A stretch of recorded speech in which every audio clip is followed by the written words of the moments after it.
There is a grace for salvation. There is a grace for healing. There is a grace for faith. Are you getting it now? There is a grace to cast out devils.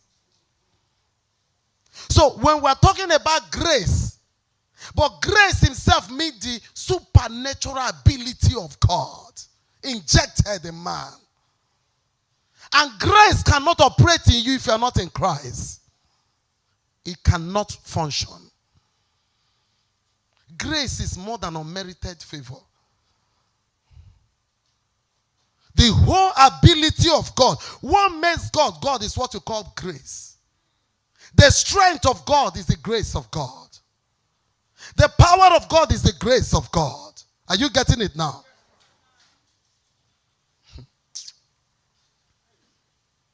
The healing power of God is the grace of God. The blessings of God is the grace of God. And that's why they call it the riches of his glory.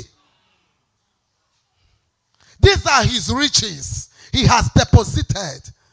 He put them in a grace and drop it in us. When grace is at work in you, grace is not you. Once grace starts working, you are out. God is at work. So grace is that ability of God injected into a man.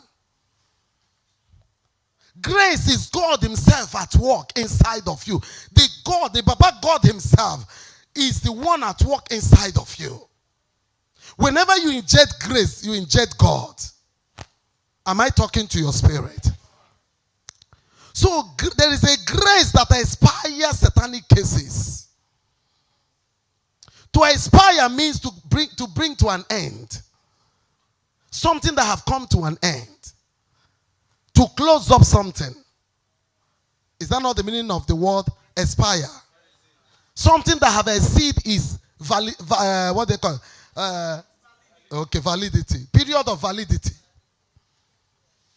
Something that is obsolete. Grace work better when the time they gave you have expired. Grace work, are you getting it? Grace work better when the landlord said to you, I think it's enough. Carry his things out. That's when grace work better. Grace work better when every door has closed and no food to eat. He said, that is where I work better. Grace work better when all you see is shame. Behold, honor is knocking at your door. Grace work better when there is no money in your pocket. He said, that is where I increase money more. If you will engage me, learn to engage me to work.